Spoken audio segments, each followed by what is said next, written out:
It's 2024 and influencers are still dropping like flies. 3 years on, and we continue to see young and previously healthy people from all backgrounds dropping dead. But why is this happening? In June of this year, a prominent YouTuber with a large following running the YouTube channel called Pretty Pastel Please unfortunately passed away.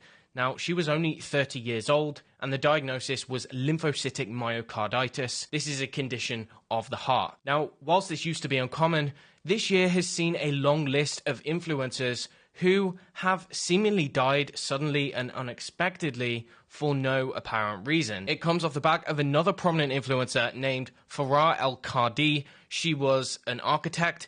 She died of a cardiac arrest while she was on vacation in the same month. Now, she was only slightly older at 36 years old. And just 3 years older than her, viral TikTok influencer Dr. Tatiana Guluarte sadly passed away a few months just before in March. Now, it doesn't seem as though the cause of death was reported for this one, although there is a report of a potential brain aneurysm. We also saw the death of yet another influencer in the same month. This was after a year-long battle with cervical cancer, which was pretty fast-acting, and she was only diagnosed the year before. Her name was Jessica Petway, once again, just 36 years old. A lady from Brazil who ran a similar channel. She had a large following. She was 35 years old. She also died of a heart attack at the start of December. Also in Brazil, this time last year, Larissa Borges, she died of a double cardiac arrest. So we're starting to see a very strange pattern here. Women in their early to mid-30s primarily, who are passing away for seemingly uncommon and rare conditions. I mean, it's just a coincidence that some of these influencers were publicly advocating for a certain medical procedure.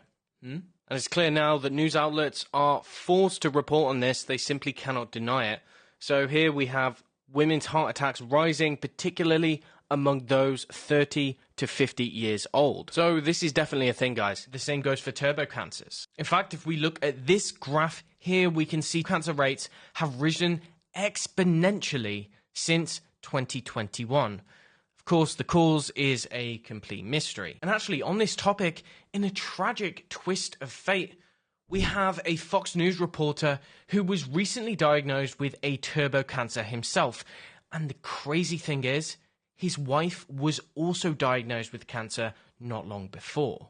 I mean, so you have this couple who have both got cancer and are both battling it simultaneously. I mean, this is really tragic for the family, but what are the chances of that? I don't know about you guys, but looking at this graph, I can see one thing which might be able to explain it.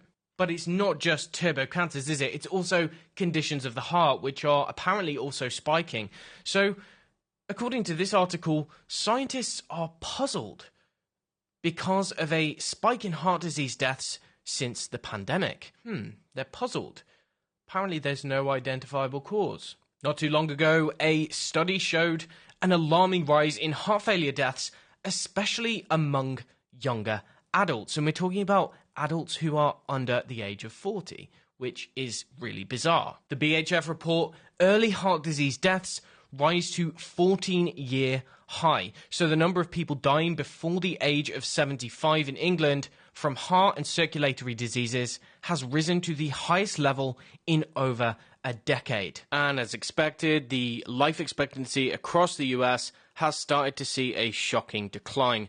So Harvard University report, US life expectancy has declined to 76.4 years, the shortest it's been in nearly 2 decades. The numbers are shocking, said one public health expert, noting younger people in America are dying at higher rates than their counterparts in other high-income countries. It's no surprise that the life expectancy in England and Wales has also dropped in the past couple of years. The Guardian report that UK life expectancy falls to the lowest level in a decade. We know that women's heart attacks are on the rise, particularly among those aged 30 to 50 years old. This headline says, this heart attack attacks young, active women, and doctors don't really know why. It's such a mystery. Of course, the media is quick to jump on extremely stupid excuses. One is that the rise in extreme weather conditions is responsible for the increased heart disease. Another one they're blaming it on is sleep. Now, we know sleep's important, but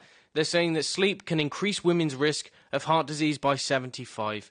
This is obviously just whitewashing, guys, at this point. USA Today are saying it's all about misdiagnosis. That's what it is. We're just better at diagnosing it these days. That's the reason for so many heart attacks. Or if you listen to the Cosmopolitan, well, they'll tell you that women are just not getting the treatment that they need because of sexism. There we go. That can explain it all, guys. I'm glad we cleared that one up. Even though we're 3 years on, guys, it still appears to be affecting people. It's clear at this point that there are real consequences of certain medical procedures, okay?